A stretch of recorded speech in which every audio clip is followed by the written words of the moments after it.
안녕하세요, 김덕철입니다. 오늘은 여러분과 함께 임차권 등기 명령에 대해서 한번 얘기해 보도록 하겠습니다. 오늘 고객으로부터 상담 전화를 받았는데요.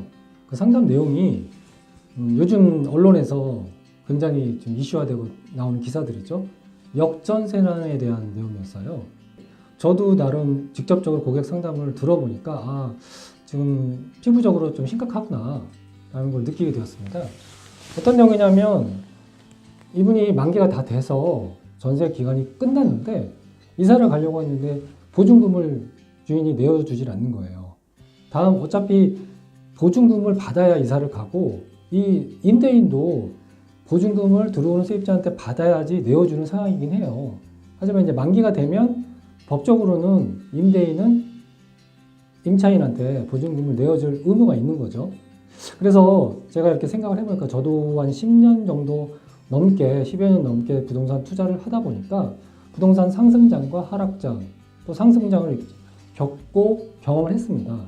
지금 현재 상황이 2008년도를 보는 것 같아요. 2008년도에 삼성동의 힐스테이트, 잠실의 파크리오, 리치센트, 트리지움, 강동구의 롯데캐슬 등등 상당히 많은 2만여 세대 이상의 아파트가 입주를 동시다발적으로 했죠. 그 상황에 기억을 하실지 모르겠지만 전세가 안 나가서 발을 동동 구른 경우 굉장히 많습니다. 저도 제가 목동에 그때 세입자가 바뀌는 타이밍이었는데 전세가 나가질 않는 거예요. 그러니까 입자권 등기 명령을 반대로 당할 뻔했죠. 저도 다음 임차인을 맞춰줘야지 내어주는 상황이었는데 맞춰지지가 않으니까 내용 증명도 받고 임차권 등기 명령 하겠다 최종 고지를 받는 그런 상황에서 타이밍 아슬아슬하게 임차인을 맞추고 전세금을 반환을 해줬는데 그런 상황입니다. 감동구 쪽에 아파트 물량이 기다리고 있죠.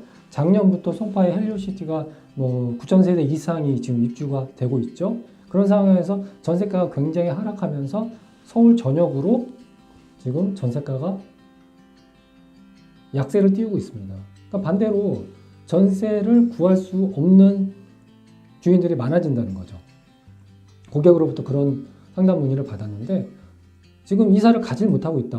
어떻게 했으면 좋겠냐 라고 이제 그런 질의를 통해서 내용을 들어보니까 그분이 임차권 등기 명령이라는 내용을 모르더라고요. 그래서 제가 말씀을 해드렸어요. 임차권 등기 명령을 하셔라. 내용 증명 보내셨냐? 내용 증명 보냈대요. 내용 증명 보냈다고 얘기를 하시더라고요. 그래서 내용 증명을 보냈으면 그래도 임대인의 액션이 어떠냐. 그러니까 기다려달라 얘기를 한다고 합니다. 하지만 임대인 같은 경우에는 일단 그런 부분이 이해는 가요.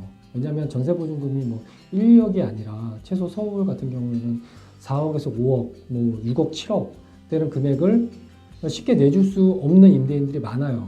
하지만 임차인 입장에서 반대로 내가 그 돈을 받아서 내가 원하는 집을 이사를 들어가야 되는데 그렇지 못한 상황이니까 이사도 못 가고 그렇다고 보증을 못 받은 상태에서 이사를 가게 되면 나중에 임대보증금을 정말 못 받는 상황이 발생될 수도 있거든요.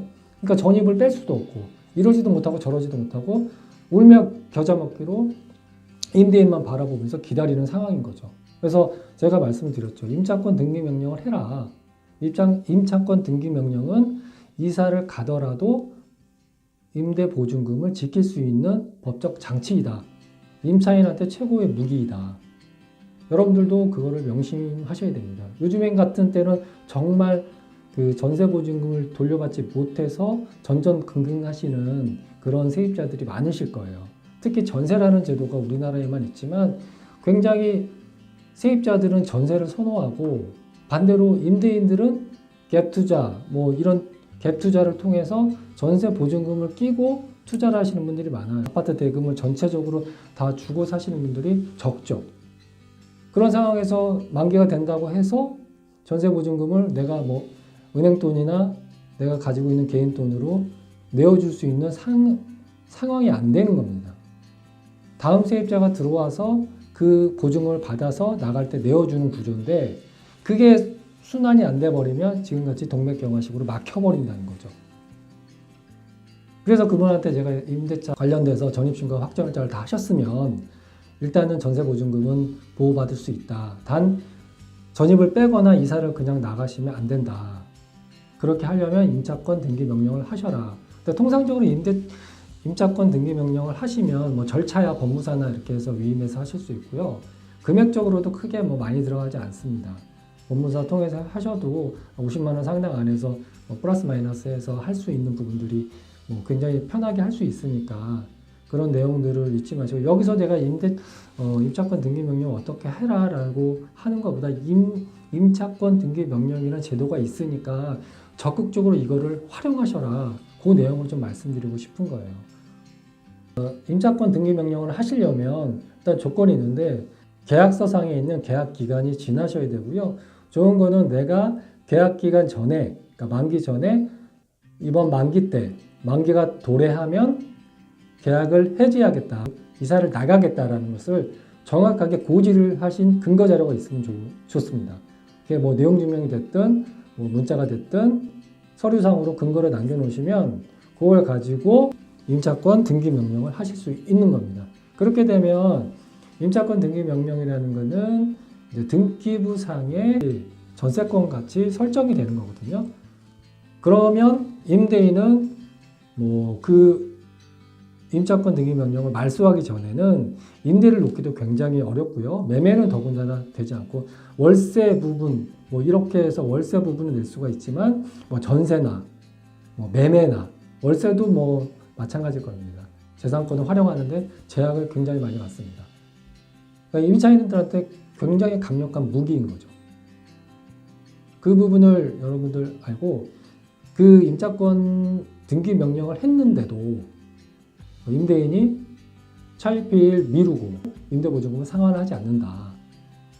그런 상황에서는 전세보증금 반환 소송을 제기해서 판결을 받고 그 판결을 받은 그 내용을 바탕으로 경매를 신청해서 보증금을 회수할 수 있는 거죠. 그러니까 그렇게까지 가면 정신적으로 힘든 상황이 발생이 됩니다. 그러니까 거기까지 소송까지는 가지 않고 통상적으로 정상적인 임대인이라면 임차권 등기 명령에 액션을 취하면 통상적으로 어떤 식으로라든지 반환하려고 노력을 합니다. 근데 그런 액션마저도 없다면 정말 안전장치를 취해야 간다는 상황으로 보시고 임차권 등기 명령을 하시고 진행을 하셔야 됩니다. 요즘같이 역전세난이 발생될 때는 이런 사례들이 굉장히 많이 발생이 되거든요. 그래서 선의 피해가 되지 않도록 여러분들의 전세보증금 전 재산과 같은데 그런 부분을 지킬 수 있는 굉장히 좋은 제도이기 때문에 반드시 기억하시고 만약 이런 상황이 발생되면 활용하실 수 있도록 하시면 좋겠습니다. 이상입니다.